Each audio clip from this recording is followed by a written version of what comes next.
Hello, what a gargantuan fixture we have. Two bitter WSL rivals clash at the Emirates on Saturday at 1:45 and I cannot wait. Thanks for joining me here on the House of Blues. Please like and subscribe if you enjoy my content and you wish to keep updated. So Arsenal versus Chelsea. What a battle this has been over the years. There aren't many teams that I enjoy us taking points from more, especially when Arsenal are in their current flat form, and I'd love nothing more than for us to really pile on the pressure and record a hefty scoreline against the Gunners in front of their own fans. However, it's never quite this simple. Let's take a look at the stats and we can see how each club is faring so far in this WSL campaign. So Arsenal have played one more game than Chelsea after the United match was rearranged. Arsenal have conceded 2 goals to Chelsea's none and have scored 3 to Chelsea's 8. Attacking wise, Arsenal have an average of 1 goal per game, whereas Chelsea have a 4 goal per game average. Arsenal have 4.7 shots on target versus Chelsea's 7.5. Arsenal have 3.7 big chances to Chelsea's 1.5. But don't be fooled by that because Arsenal missed 2.7 big chances and Chelsea missed none. So that means that converted chances are an average of 1 per game for Arsenal and 1.5 for Chelsea. So we have the edge there. Both teams like to have the ball with an equal possession average of 59% apiece. Arsenal do have a slightly higher passing accuracy per game with 87% versus 85%, but these are small margins. Defending wise, both teams have 2 clean sheets so far and Arsenal have conceded an average of 0.7 goals per game to Chelsea's 0 since we've not conceded in the WSL yet. Chelsea have more interceptions than Arsenal with 16 versus 12.3 and Arsenal make more tackles and Chelsea have more clearances. Overall so far this season, Arsenal have an average rating of 7.07 and Chelsea have an average rating of 7.32. Arsenal currently sit in 6th place with only 1 win in 3 and 2 draws. They faced Man City already and managed a 2-2 draw and scraped through a 1-0 win against Leicester and also failed to score in a 0-0 draw against 12th place Everton. Arsenal are currently underachieving and have had a surprisingly poor WSL campaign so far. Jonas Eidevall has been openly criticised by Arsenal ex-players who expect an awful lot more considering the squad they have, and unsurprisingly Jonas has been fairly defiant to the criticism. There is some suggestion that if results continue like this, Arsenal will perhaps start to look elsewhere for a manager that they feel can challenge for a title rather than fight for a Champions League place. But that's probably a touch premature. Arsenal's pedigree and historical achievements certainly require a top-level manager, so let's watch this space and see how the season unfolds. Now, Arsenal have made a couple of canny transfers this year, namely Caldente, who is already proving to be a shining light within a very flat campaign so far. Van Domselaar was a great transfer, and so far she seems to be sharing the number 1 role with Zinsberger.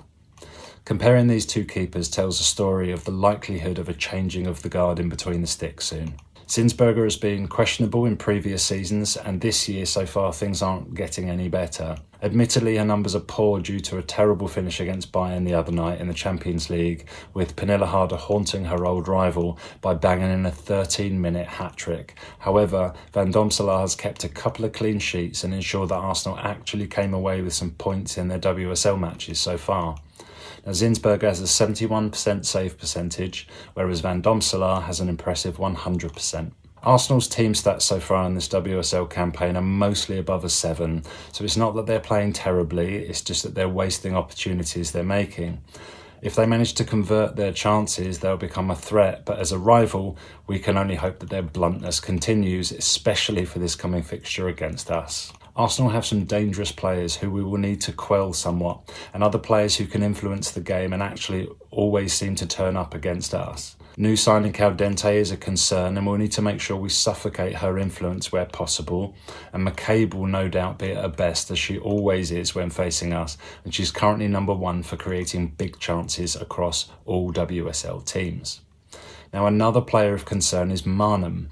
She has 0.81 goals per 90. She has 2 goals in 3 games so far, 4.5 shots per 90 and a 7.44 average rating.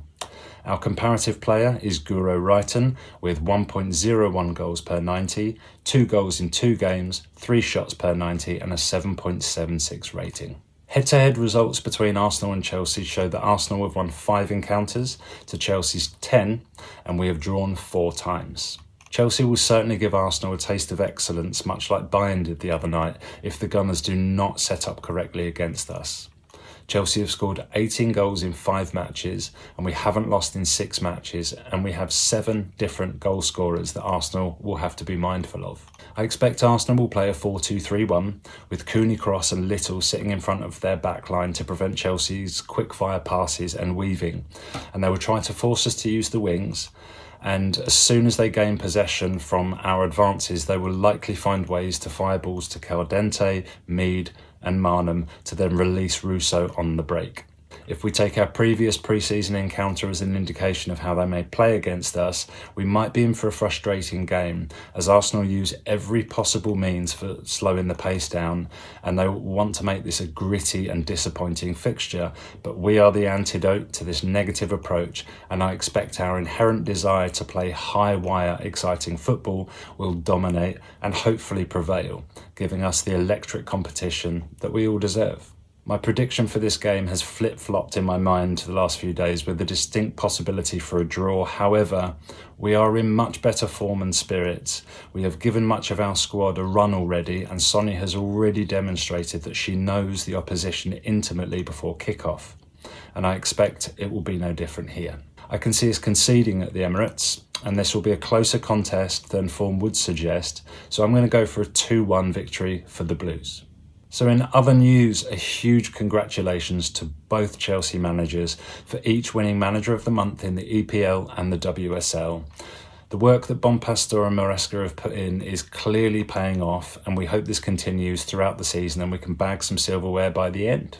So after watching Sonia's press conference, I can see that she's prepared for a tough game at the Emirates, and she does understand the importance of winning this derby. Hannah Hampton is returning and there are no other illness concerns. And Sonia was very grateful for her Manager of the Month award, but humbly stated that she wants to thank the players for doing the work because it makes her look good. I love that. On being asked about Arsenal's poor start and how dangerous that can be to play against a wounded animal, Sonia just said that Chelsea are ready to play any game and we only focus on our team and not what state Arsenal are in. Don't forget to tune in to the BBC at 1:45 this Saturday afternoon for a potential classic between the 2 dominant colours of London. Come on, you Blues. So thanks for joining me. I hope you enjoyed the video. I'll catch you all soon for a match review. Look after yourselves. Be sure to drop a like and subscribe if you enjoyed the show. But for now, as always, keep the blue flag flying high. Big love.